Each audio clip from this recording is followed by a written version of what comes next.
Buenas tardes, hermanos, Dios os bendiga. Aquí estamos para un jueves más y estamos para aprender del libro de Apocalipsis, las iglesias que siguen. Por eso quiero traer una oración delante de Dios que bendiga este tiempo y a los que van a escuchar esta palabra. Va a ser de bendición para todo oyente. Bendito Padre, Señor, gracias te damos, Señor, porque todavía podemos reunirnos, Señor, aunque sea de esta manera, Señor. Te pedimos tu bendición para este tiempo, Señor, para los que van a hablar, Señor, de tu palabra, pero también para los que van a escuchar, Señor. Que sea de provecho, de edificación, Señor, de fortaleza a tu pueblo, Señor, a escuchar, Señor, lo que tú has hecho a través de los tiempos, Señor, en tu iglesia. En el nombre de Jesús, amén. Dios les bendiga, hermanos. Estamos en un día más de estudio. Mi nombre es Lina Ocampo y soy del Departamento de Educación Cristiana de la Iglesia Centro Familiar Cristiano Lomas del Paraíso. Y bueno, pues el día de hoy seguimos con el estudio de Apocalipsis. Este día nos toca estudiar dos iglesias más. Esta es Tiatira y Sardis. Tiatira está en el capítulo 2 del versículo 18 al 29. Y quisiera comenzar con cómo era Tiatira o de dónde su contexto cultural, su contexto social e histórico. Y precisamente Tiatira era una base militar, un centro comercial, y en esta ciudad Apolo, la deidad, era adorado en varias partes de la ciudad. Era como el predominante en ese lugar. También de los datos que podemos conocer es que en Hechos, en el libro de Hechos, nos habla de una mujer que vendía púrpura. Esta mujer, Lidia, era de la ciudad de Tiatira. Y bueno, pues Tiatira se convirtió en un centro muy importante. Ya lo decía yo que es un centro comercial, una zona de comercio, una zona donde se prestaba mucho a los negocios. Y esto es muy importante para poder entender de qué se le acusa a Tiatira y por qué Tiatira estaba en esta situación. Una de las cosas importantes de Tiatira en este mensaje es cómo se identifica nuestro Señor Jesucristo. Y precisamente ahí en Apocalipsis 2, del 18 al 29, le vamos a dar lectura. Dice, y escribe al ángel de la iglesia en Tiatira, el Hijo de Dios, el que tiene ojos como llama de fuego y pies semejantes al de bronce bruñido, dice esto. La identificación de nuestro Señor Jesucristo es muy importante porque se presenta como Hijo de Dios, es decir, está mostrando su plenitud, su esencia, todo lo que Él posee, la soberanía, el carácter, lo sobrenatural de Cristo. Y también se presenta como el que tiene ojos de llama, como de llama de fuego. Esto nos habla de cómo escudriña el corazón y penetra en lo más profundo. Nos habla de su soberanía, de su autoridad como juez. Y también nos dice que es pies semejantes como el bronce bruñido. Esto nos habla de que es su característica, su atributo, su esencia, su persona de vencedor. Precisamente el bronce, como ya lo habíamos comentado anteriormente, el bronce nos indica que era un material muy resistente en aquel entonces. Por lo tanto, nos habla de una fortaleza. Y cuando habla del bronce bruñido, nos habla también de su victoria. Él viene como victorioso, sometiendo a toda autoridad y trae juicio con él. Y precisamente eso es lo que le espera a Tiatira. Dentro de los puntos que estamos viendo como en la escritura, Jesucristo se identifica dentro de la iglesia, pero también hace un reconocimiento a la iglesia. Y precisamente dice, yo conozco tus obras y amor y fe y servicio y tu paciencia y que tus obras postreras son más que las primeras. Es muy interesante cómo utiliza la palabra o la conjunción y, porque no solo la utiliza en una ocasión, sino la utiliza varias veces para hacer énfasis en lo que está hablando a Tiatira, en sus obras. Y es muy importante esto, porque le reconoce cómo son sus cualidades.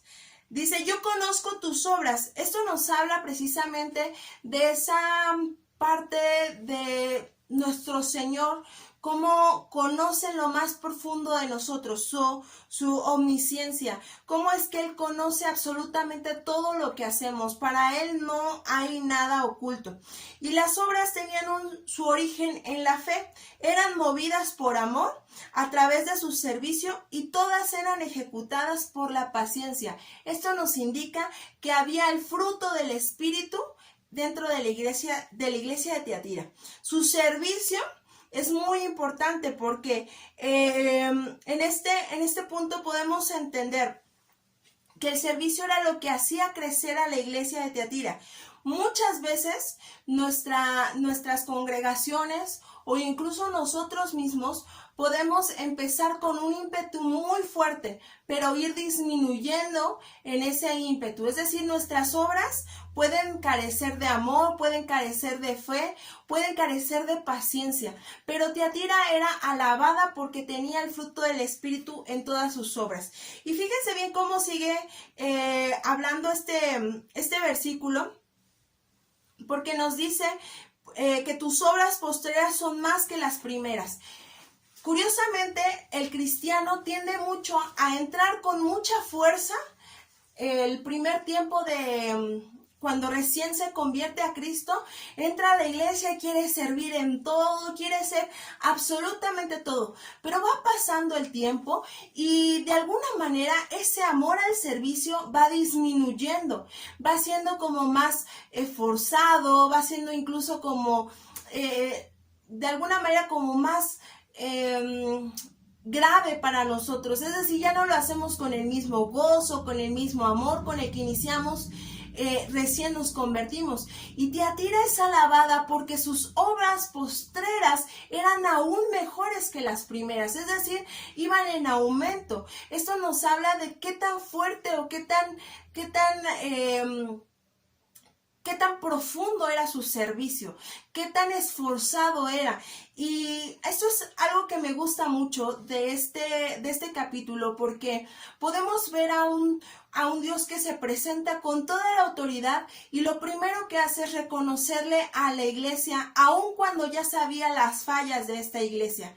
Es decir, nuestro Padre Celestial reconoce que tenemos fallas, pero siempre viene ante nosotros y nos dice cuáles son nuestras cualidades, qué es lo que le enamora a Él de nosotros, qué es lo que le gusta a Él de nuestra forma de servirle. Y así vemos a nuestro Señor Jesucristo hablando a la iglesia de Tiatira, mostrándole las cualidades, las cosas hermosas que había hecho esta iglesia. Y por consiguiente, nos empieza ahora, en este momento, nos empieza a decir cuál es la acusación. En este punto, la acusación es la tolerancia. Vamos a ver qué dice en los versículos siguientes. Dice: pero tengo unas pocas cosas contra ti, que toleras que esa mujer Jezabel, que se dice profetiza, enseñe y seduzca a mis siervos a fornicar y a comer cosas sacrificadas a los ídolos.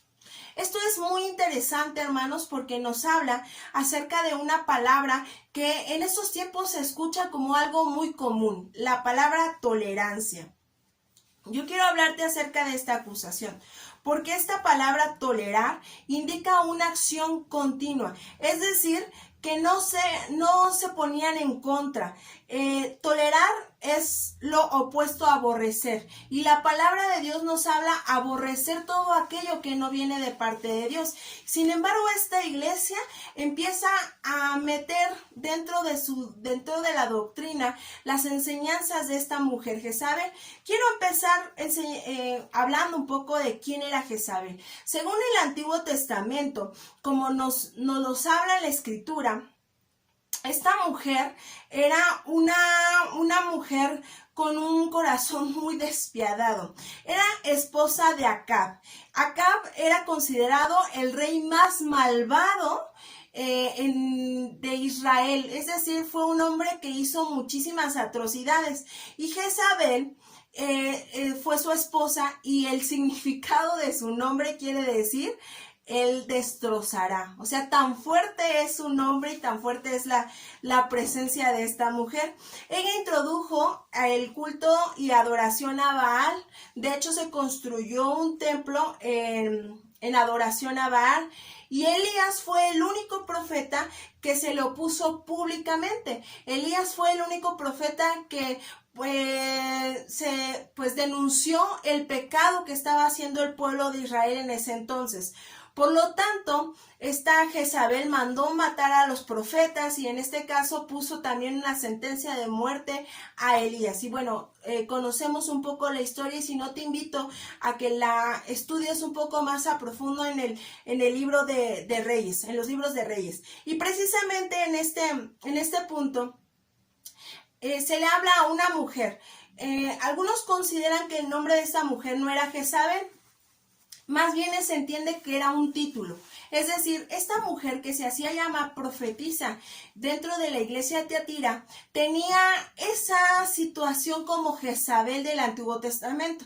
Es decir, estaba metiendo cosas que no eran buenas para el pueblo de Israel. Estaba metiendo adoración, idolatría a otros dioses, a falsos dioses. Y precisamente por eso se le da el título de Jezabel, porque el pueblo de Dios conocía quién era Jezabel del Antiguo Testamento. Y como sabían que había sido una mujer despiadada, al darle este nombre era como decir, es lo mismo que vivieron en aquel entonces, lo mismo que se está viviendo en este entonces. En ese caso había una mujer que se hacía llamar profetisa. No, la Biblia no está en contra del ministerio de profeta en la mujer. De hecho, en el libro de Hechos nos dice que Felipe tenía 4 hijas, de las cuales eran profetisas. Es decir, no tiene nada en contra de que haya una mujer que profetice o que enseñe. El problema aquí es que esta mujer enseñaba o hablaba mensaje que no era de parte de Dios. Era un mensaje que era opuesto a lo que Dios había enseñado en su palabra, lo que Dios había dejado en la escritura. Y esto es muy importante porque hoy en día podemos escuchar acerca de ministerios o de gente que que hace, digamos, de alguna manera hace el llamado como si estas personas fueran de parte de Dios. Y tenemos que poner mucha atención con el mensaje que ellos están enseñando, con la palabra que ellos están enseñando. Porque la Biblia es muy tajante en este punto. Nos manda a aborrecer todo lo que está en contra de Dios. Y en este punto estamos viendo a una iglesia como Tiatira que en vez de aborrecer, lo está introduciendo, lo está tolerando, lo está aceptando. Las enseñanzas de Jezabel llevaban a un estilo de vida muy diferente. Es decir, el punto culminante de esto es que los llevaba a fornicación. Y eso es algo muy fuerte, porque las enseñanzas que llevaba esta mujer llevaban a la inmoralidad sexual y por lo tanto también a una idolatría. El pueblo de Dios estaba cayendo en una enseñanza que iba totalmente opuesto a lo que Dios decía.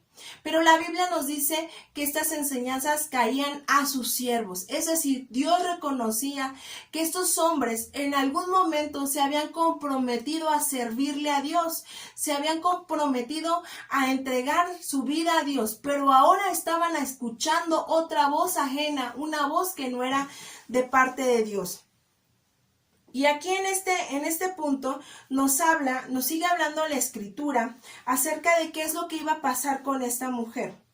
Dice en el versículo 20, pero tengo unas pocas cosas contra ti, que toleras a esta mujer Jezabel que se dice profetiza, enseña y seduzca a mis siervos a fornicar y a comer cosas sacrificadas a los ídolos. Y le he dado tiempo para que se arrepienta, pero no quiere arrepentirse de su fornicación. Esto nos habla de la dureza de Jezabel. Esto es algo muy, muy, muy fuerte, porque Dios constantemente nos está dando oportunidades. En este punto, la expresión le he dado tiempo nos sugiere la misericordia y la gracia de Dios. Es decir, Dios está presente extendiendo su misericordia, pero el arrepentimiento en este caso no era algo que esta mujer eligiera. El arrepentimiento, la Biblia nos enseña que es el cambio de mente, cambio de conducta, cambio de vida, cambio de pensamiento, de actuar. Palabra arrepentimiento en griego es metanoia, es cambio de mente. Es decir, no voy a pensar como antes pensaba, ahora voy a pensar totalmente diferente. Pero esta mujer no deseaba arrepentirse, esta mujer no buscaba el arrepentimiento, no deseaba cambiar de su forma de pensar y su forma de actuar. Y esto nos debe de poner en alarma a nosotros. ¿Cuántas veces Dios nos ha dado tiempo para arrepentirnos y su gracia ha estado presente? No es que Dios se le olvide lo que hicimos o que Dios no se da cuenta de lo que hicimos en lo escondido. Dios sabe lo que hacemos, Dios sabe lo que hemos hecho. Dios espera que tú llegues con un corazón de arrepentimiento, es decir, su gracia se extiende para que nuestro corazón se doblegue delante de Él y haya un cambio de mente. Pero si no queremos, el juicio viene hacia nuestras vidas. Y precisamente es lo que pasa con esta advertencia que continúa la Escritura. Nos dice ahí en la Escritura: he aquí, yo la arrojo en cama y en gran tribulación a los que con ella adulteran, si no se arrepienten de las obras de ella. Y a sus hijos heriré de muerte, y todas las iglesias sabrán que yo soy el que escudriña la mente y el corazón, y os daré a cada uno según vuestras obras. La advertencia es muy importante en este punto. Arrojarla en cama quiere decir que la iba a arrojar en enfermedad, es decir, en lecho de muerte. Pero también iba a incluir a 3 grupos. En este caso, ella como la líder, segundo, los que le seguían, y tercero, la descendencia de Jezabel. La Biblia nos sigue hablando acerca de este punto. Y bueno, en este punto de la advertencia también nos habla del efecto de la advertencia. Esto nos dice precisamente que todas las iglesias sabrán que yo soy el que escudriña la mente y corazón. Fíjate bien cómo es de importante esto. La advertencia va enfocada a la cabeza, como ya lo dijimos, a los 3 grupos que se mencionan en esta parte de la Escritura, pero también nos dice que iban a ser de ejemplo de cómo Dios iba a traer juicio a esta iglesia, y no solamente los de alrededor se iban a dar cuenta, sino las iglesias sabrán qué es lo que había pasado con ellas. Dios constantemente podemos ver cómo Dios deja en su palabra este tipo de testimonios o ejemplos. Curiosamente, cuando leemos la Escritura y vemos hombres que hicieron lo incorrecto, uno puede decir, bueno, pero es que ellos fallaron. Precisamente la Biblia nos deja escritos esos testimonios, esos mensajes, para que no cometamos el mismo error. Es decir, nos pone de ejemplo para otras personas. Y esto es muy importante porque la iglesia de Tiatira iba a servir de ejemplo. Porque la gente, las iglesias de alrededor tenían que saber que Dios escudriñaba los corazones y las mentes. Esto nos hace énfasis otra vez de cómo su carácter, el que tiene los ojos como llama de fuego, es decir, penetra en lo más profundo, conocía el corazón de Jezabel y conocía los actos que estaba llevando la iglesia de Tiatira. Podemos justificar muchas cosas. Fíjate bien que yo les decía que era muy importante el contexto social de Tiatira o histórico, porque era una ciudad que era un centro comercial, y muchos consideran que como era un puerto comercial, como era un lugar de comercio, en esta ciudad se tenían diferentes tipos de fiestas a las deidades que predominaban en ese lugar. Y en algún momento quizás se acercaron a Jezabel preguntándole, oye, me piden que asista a esta fiesta y que participe de lo que se da a los ídolos. Y Jezabel seguramente les decía, bueno, no pasa, no importa nada, no pasa nada, porque de alguna manera tú sigues sirviendo a Dios aquí en la iglesia, no pasa, esos son negocios allá afuera.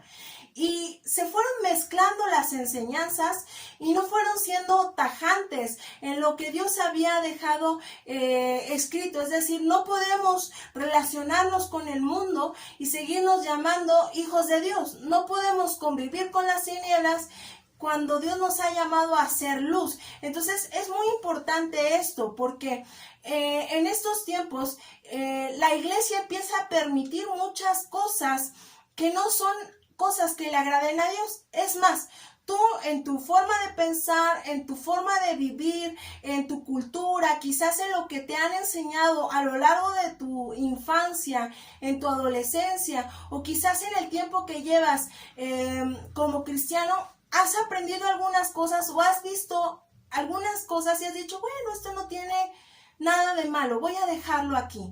Bueno, esto no creo que Dios esté en contra de esto, voy a dejarlo aquí. Y de alguna manera vas permitiendo que estas cosas entren. Y esto también nos habla muy fuerte a los líderes, porque Dios habla directamente a una líder, Jezabel, aquella que se creía profetisa. Y esto es muy importante, hermanos, porque quizás tú tienes un cargo de liderazgo. Dios nos está llamando a una responsabilidad. No podemos enseñar lo que nosotros queremos o nos convenga. Tenemos que enseñar lo que es de parte de Dios, lo que ha dejado escrito, lo que Él ha dejado enseñado. No podemos enseñar con lo nuestro. Tenemos que enseñar con lo que Dios ha dejado, escuchando su voz, siendo guiados por el Espíritu Santo. Por esto es muy importante este efecto de advertencia, porque Él escudriña el corazón y escudriña la mente. Dios sabe con qué fin hacemos las cosas que estamos haciendo o con qué fin estamos permitiendo las cosas. A veces nos justificamos, Dios conoce eso, por eso Él se presenta como el que tiene los ojos como de llama de fuego. Y también es muy importante porque la palabra escudriñar quiere decir que investiga en lo más profundo de nosotros. Dios sabía, Jesucristo sabía en este caso, que Jezabel no se quería arrepentir. Por eso hoy nos llama y extiende su misericordia y hoy nos dice, Él escudriña y sabe lo que estamos pensando, sabe lo que estamos meditando, sabe lo que estamos enseñando. Y Él nos está dando un tiempo para arrepentirnos. Ese es el efecto de la advertencia. Y ahora bien, veamos la exhortación. Esto es algo muy importante porque la palabra continúa diciendo, pero a vosotros, a los demás que están en Tiatira, a cuantos no tienen esa doctrina y no han conocido lo que ellos llaman las profundidades de Satanás, yo os digo, no os impondré otra carga. Pero lo que tenéis, retenedlo hasta que yo venga. Al que venciere y guardare mis obras hasta el fin, yo le daré la autoridad sobre las naciones. Fíjate bien, hermano, que nos sigue hablando, la exhortación dice a los demás en Tiatira, es decir, había un pequeño remanente, remanente fiel, un grupo fiel que no tenían esa doctrina, que no habían conocido la experiencia de esa doctrina.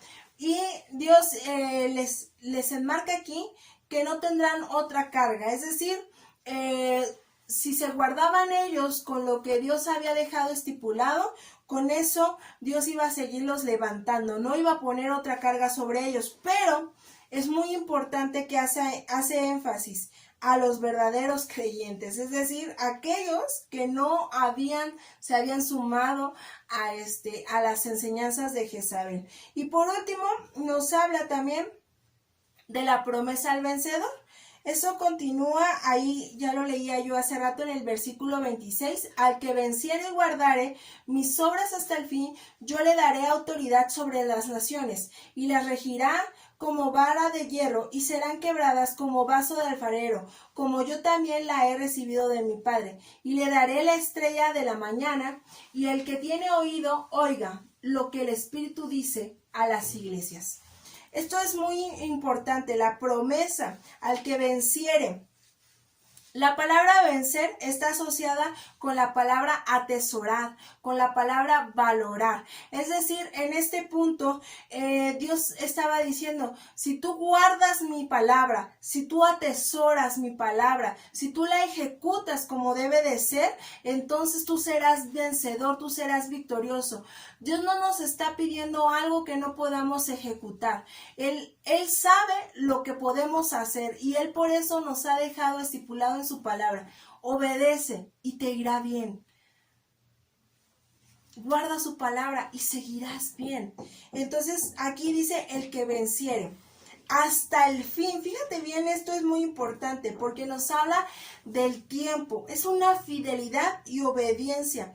Dios hasta el fin. Es decir, nosotros nos guardamos hasta el fin, pero Él también hasta el fin es fiel. Es decir, hasta que nosotros estemos en esta tierra, Él seguirá siendo fiel, no nos va a abandonar. Y por eso también nos pide a nosotros que seguiremos hasta el final, no podemos desmayar. Y por último nos va a dar una autoridad, dice la autoridad, la promesa, esta promesa de regir a las naciones. Esta promesa precisamente se enfoca también a los 1000 años que posteriormente vamos a aprender conforme vamos avanzando en este estudio del libro de Apocalipsis, pero es muy importante esto, porque hay una autoridad que se va a ver reflejada, es decir, cuando Dios entrega al vencedor una promesa, Él es fiel y la cumple esa promesa. Esto es muy importante. Y por último nos llama al oír al Espíritu Santo. Esto es solo para el verdadero vencedor, porque el vencedor va a prestar oído, atención a las palabras de Dios. El resto se iba a enfrentar a juicio. Y es muy importante esto de la palabra oír, porque la palabra oír en el Antiguo Testamento tiene el contexto de obedecer. Es decir, no solamente escuches, sino escucha y obedece. Eso es lo que nos enseña desde Deuteronomio capítulo 6, versículo 4, cuando se le enseña al pueblo de Israel el Shema, es decir, el oye, oh Israel, Jehová nuestro Dios, Jehová uno es. El oye, oh Israel está diciendo, pon atención y obedece. El llamado a oír la voz del Espíritu Santo en este punto es muy importante, porque no solamente es decir, yo escuché la voz de Dios, sino es ejecutar lo que Dios nos está diciendo. Y es muy importante conocer la voz de Dios, porque eso nos aleja de las voces de Jezabel, nos aleja de las voces de las malas enseñanzas o falsas doctrinas. Hermano, como el ejemplo de Teatira, estamos siendo llevados a escudriñar la palabra de Dios, a aprender del ejemplo de Teatira, pero también, hermanos, estamos llevados a de alguna manera someternos a una evaluación. Si estamos haciendo algo malo, es momento de arrepentirnos. Si somos líderes y hemos estado ejecutando malas cosas, estamos siendo llamados a arrepentimiento antes de que venga el juicio. Ahora bien, pasamos a la iglesia de Sardis. Esto está en el capítulo 3, versículo del 1 al 6. Y quiero darle lectura a la palabra para enfocarnos un poquito en lo que dice la Escritura y voy a dar un poco acerca del contexto histórico social de la iglesia de Sardis. Escribe al ángel de la iglesia en Sardis, el que tiene los 7 espíritus de Dios y las 7 estrellas, dice esto: Yo conozco tus obras que tienes por nombre de que vives y estás muerto. Sé vigilante y afirma las otras cosas que están para morir, porque no he hallado tus obras perfectas delante de Dios. Acuérdate pues de lo que has recibido y oído, y guárdalo y arrepiéntete, pues si no velas, vendré sobre ti como ladrón, y no sabrás a qué hora vendré sobre ti. Pero tienes unas pocas personas en Sardis que no han manchado sus vestiduras, y andarán conmigo en vestiduras blancas, porque son dignas. El que venciere será vestido de vestiduras blancas, y no borraré su nombre del libro de la vida, y confesaré su nombre delante de mi Padre y delante de sus ángeles. El que tiene oído, oiga lo que el Espíritu dice a las iglesias. Y bien, quisiera comenzar con este contexto. Pues Sardis era una iglesia muy importante, ya que esta iglesia estaba ubicada en un lugar que también tuvo muchísima riqueza. De hecho fue la capital del centro de reino de Lidia, y por lo tanto era muy famosa por su riqueza. Tanto es así que había dichos que hablaban de la opulencia de esta ciudad. Era el centro de adoración también de la diosa Cibeles, que es otro nombre de Artemisa, que era la diosa adorada en la fertilidad. Era la que muchas mujeres daban a luz delante de esa diosa como para consagrar a sus hijos o en agradecimiento a esta diosa. Y bueno, pues esta diosa era muy importante o adorada en esa ciudad. Y también era el punto de reunión de muchos caminos. Es decir, si querías ir a cualquier otra ciudad, tenías que pasar por Sardis. Entonces era muy común que pasaran por sus caminos. Y en esta ciudad, pues estaba esta iglesia, la cual se me hace que es de las iglesias con una acusación muy fuerte, porque comienza el texto bíblico diciéndonos precisamente a quién le escribe este mensaje, pero nos da de entrada cómo se presenta nuestro Señor Jesucristo. La descripción del Señor en este primer versículo dice: el que tiene los 7 espíritus de Dios. Esto nos habla precisamente de la plenitud de nuestro Señor y la autoridad. Es decir, hace una referencia al Espíritu Santo, también se puede entender aquí como la Trinidad, pero también nos habla de una autoridad completa en Él. La Escritura nos dice que yo conozco tus obras, que tienes nombre de que vives y estás muerto. Esto, nuevamente, el yo conozco habla de la omnisciencia de Dios, pero comienza muy fuerte la acusación. Y es aquí donde es muy importante este mensaje a esta iglesia, porque nos dice: nombre de que vives, pero estás muerto. Sardis era una iglesia que aparentemente estaba viva, pero estaba muerta espiritualmente. Es decir, vivían de apariencias, vivían de lo que la gente podía ver por fuera, pero espiritualmente todo no había un fundamento de fe. Lo que hacían no lo hacían con amor, no lo hacían para Dios, lo hacían solamente para ser visible. Por eso es muy interesante esto. Tienes nombre de que vives, pero estás muerto. Y comienza la acusación también diciendo: no he hallado tus obras perfectas delante de Dios. Eso está un poquito más adelante, y eso es algo muy fuerte, porque la palabra hallar es... digamos que es alguien que ha estado buscando constantemente.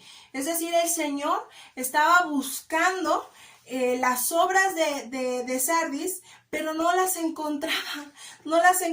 Y cuando dice perfectas, no está hablando precisamente de algo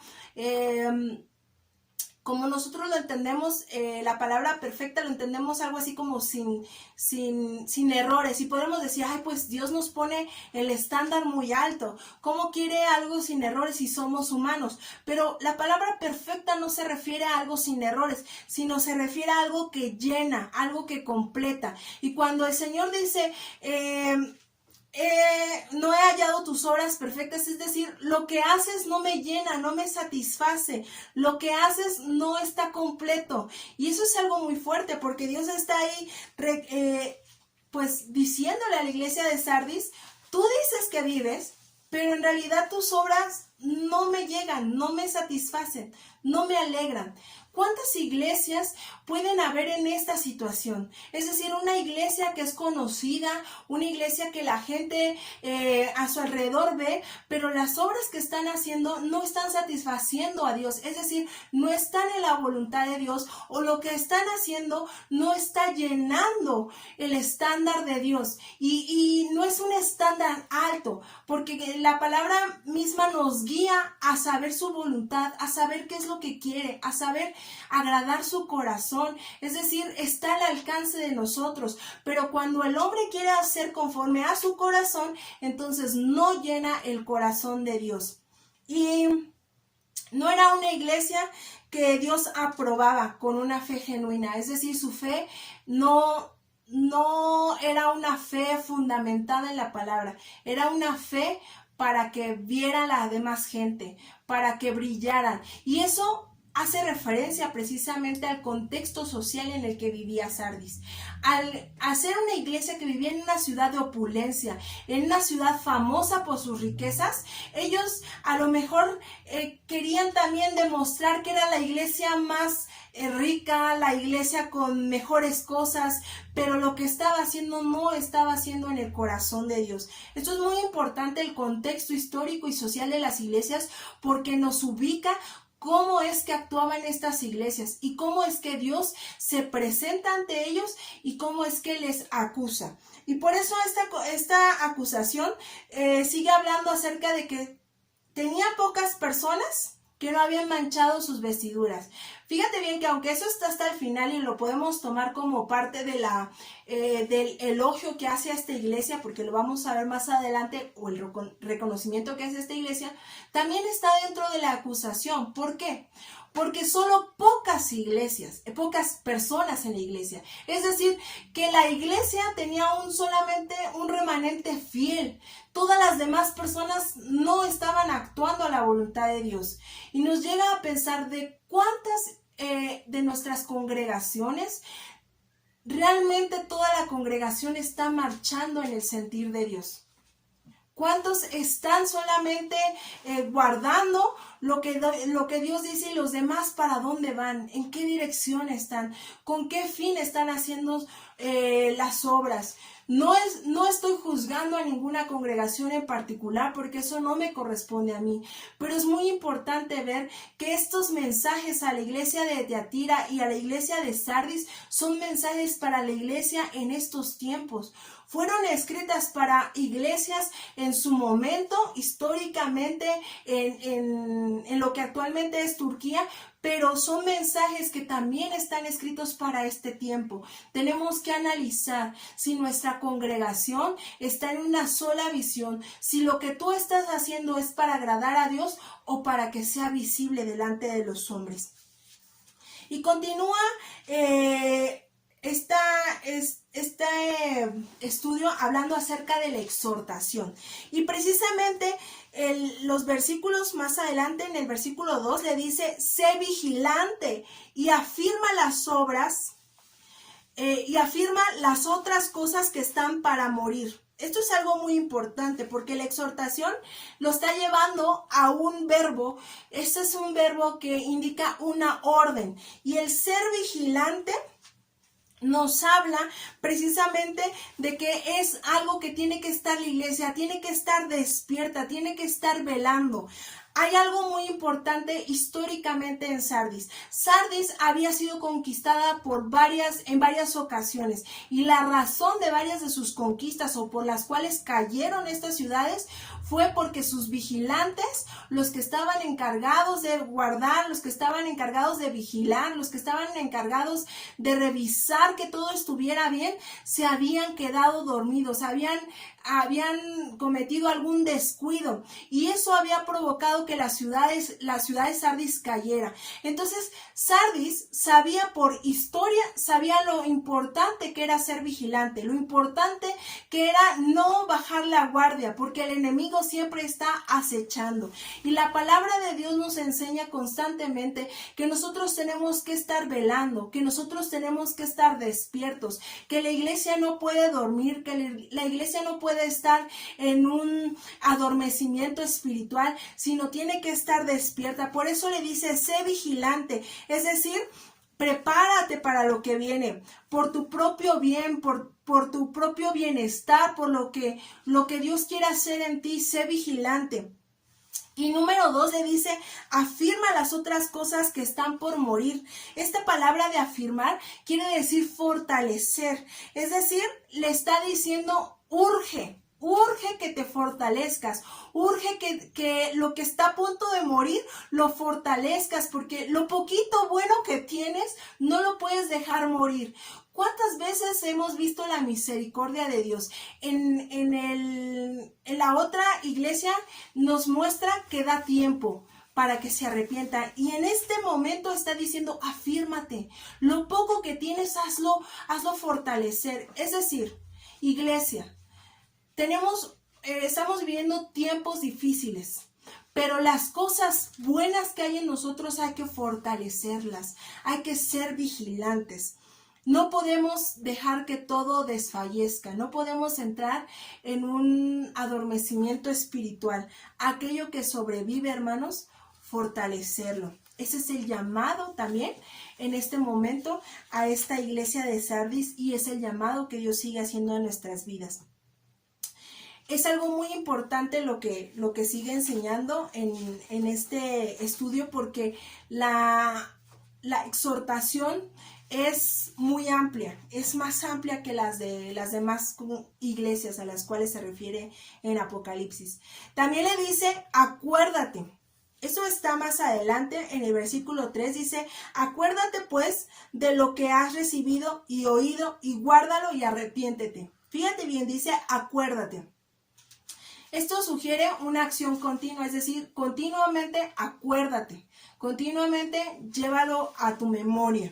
El llamado a acordarse es un llamado a persistir, es un llamado a no descuidarse, pero también, hermano, es un llamado a no olvidar, porque cuando tú te descuidas, cuando tú te empiezas a aligerar en la presencia de Dios, cuando te empiezas a aligerar en la doctrina, cuando te empiezas a aligerar como iglesia, como creyente, empiezas a olvidar lo que Dios ha hecho, empiezas a olvidar sus estatutos. Cuando tú te empiezas a enfriar y dejas de leer, cuando tú te empiezas a enfriar y dejas de orar, empiezas a olvidar cómo hacer las cosas. Por eso aquí Dios le dice, acuérdate, y le dice de lo recibido, porque es decir, esta iglesia, como muchos de nosotros, hemos recibido gracia, y lo hemos recibido a través también de su palabra, de lo que Él ha hecho en nosotros, a través de su sacrificio en la cruz. ¿Cómo escuchaste o cómo te enteraste del evangelio? Escuchándolo. Por eso también hace énfasis al oír lo que has oído, porque la fe entra por el oír, ¿verdad? Y oír la palabra de Dios. Nuestra fe incrementa cuando nosotros escuchamos la palabra de Dios, pero también tenemos que estar conscientes de lo que Dios nos ha mandado. Nos ha dado la salvación, nos ha dado también al Espíritu Santo, nos ha dejado su escritura. Hemos recibido muchas cosas, de eso nos tenemos que acordar. Y dice, número 4, acuérdate, guárdalo, es decir, manténlo cerca de ti, no lo pierdas, atesóralo. Es una acción continua, constantemente guárdalo. Lo que recibiste, guárdalo. Lo que has oído, guárdalo, ejecútalo, hazlo en acción. Y número 5 dice, arrepiéntete. Esto es algo muy importante, porque si la palabra de Dios está haciendo un efecto en nosotros, lo primero que va a demostrar es en un corazón arrepentido, en un corazón humillado, en un corazón que se postra delante de Dios. Y la palabra arrepentirse, como ya lo habíamos visto, tiene que ver con cambio de mente, cambio de actuar, cambio de pensar. Es decir, no sigas haciendo lo mismo. Cambia tu forma de ser. Por esto es muy importante esta exhortación, y es una exhortación que hoy también Dios nos sigue dando a nosotros los que estamos en este tiempo. Es decir, Sardis recibió su exhortación, pero hoy también la recibimos nosotros. Y luego continúa con la advertencia. Esto es importante. Dice en el versículo 3, la segunda parte, pues si no velas, vendré sobre ti como ladrón, y no sabrás a qué hora vendré sobre ti. Si no velas, esto habla precisamente de ser vigilante. Si no estás vigilando, si te duermes, entonces no sabrás qué va a pasar. Va a venir como ladrón. Fíjate bien que dice, vendré sobre ti como ladrón. Esto habla de una acción de sorpresa. No sabemos a qué hora, no sabemos cuándo, pero eso sí nos deja la Escritura, que si no estamos listos, nos quedamos. Si no estamos listos, no recibimos las promesas. Si no estamos listos, la esperanza que la Biblia nos anuncia, la esperanza que tenemos en Cristo, no llega a nosotros, porque si no estamos listos, esto viene a ser arrebatado, es decir, ni cuenta nos damos. Esto es algo muy fuerte. Esta es la advertencia que hace precisamente a esta iglesia.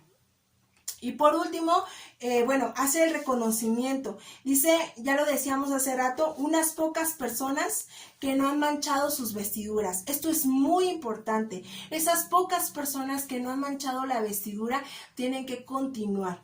Porque a veces ese es el pensamiento que tenemos constantemente los humanos. ¿En qué sentido, hermano? Que cuando vemos que todos están fallando, decimos, bueno, si ellos fallan, yo también. Bueno, si ellos están fallando, yo también puedo fallar. Si ellos están haciendo las cosas mal, pues no pasa nada que yo también las haga mal. Y eso es un pensamiento que constantemente está en los cristianos. Es decir, cuando estamos bien, nos queremos dejar llevar por la gente que está mal. Y la Biblia nos habla precisamente que aquellos que han guardado sus vestiduras, las mantengan. Eso es algo muy importante. Dice el reconocimiento, esta minoría que ha permanecido no ha manchado sus vestiduras. Es decir, han permanecido en honra a Dios. Fíjate bien, hermano, que en el Antiguo Testamento la persona que manchaba sus vestiduras, el adorador que manchaba sus vestiduras ya no era digno de entrar a la presencia de Dios. El adorador que manchaba sus vestiduras ya estaba en deshonra. Por eso constantemente en la Escritura vemos que hay un cambio de vestido, un cambio de vestidura con las parábolas, con algunos pasajes donde nos habla Dios, donde se les cambia el vestido por un vestido limpio, un vestido nuevo, porque eso es también una representación de lo que va a hacer Dios con la iglesia. Nos va a dar vestiduras nuevas, pero precisamente mantener las vestiduras en este tiempo es muy importante. Mantener las vestiduras, no deshonrar, seguir como un adorador fiel delante de Dios. Y las vestiduras blancas representan la santidad y la pureza. ¿Cómo estamos en santidad? ¿Cómo estamos en pureza? Este mensaje a Sardis también es un mensaje para nosotros. Dios nos confronta. Si no nos arrepentimos, entonces seguiremos sucios. Pero si hay un arrepentimiento, Dios viene a limpiar nuestras vestiduras, viene a darnos unas vestiduras nuevas, viene a darnos algo nuevo, algo puro, algo santo. Y dice dentro de lo que continúa en la Escritura, esta promesa dice, andarán conmigo en vestiduras blancas, porque son dignas. Un cumplimiento seguro. Hermanos, esta promesa nos lleva a un cumplimiento seguro. Es decir, hay una promesa que Dios va a cumplir. Andaremos con Él en vestiduras blancas. Esto nos habla de algo eterno. Y dice, y no borraré su nombre del libro de la vida. Qué promesa tan más hermosa, saber que estaremos ahí, que lo veremos cara a cara, ¿verdad? Si nuestro nombre está ahí en el libro de la vida. Y confesaré su nombre delante de mí, de mi Padre, delante de sus ángeles. Esto habla de un reconocimiento. Hermanos, si permanecemos fieles hasta el final, habrá un reconocimiento para nosotros. Habrá una recompensa.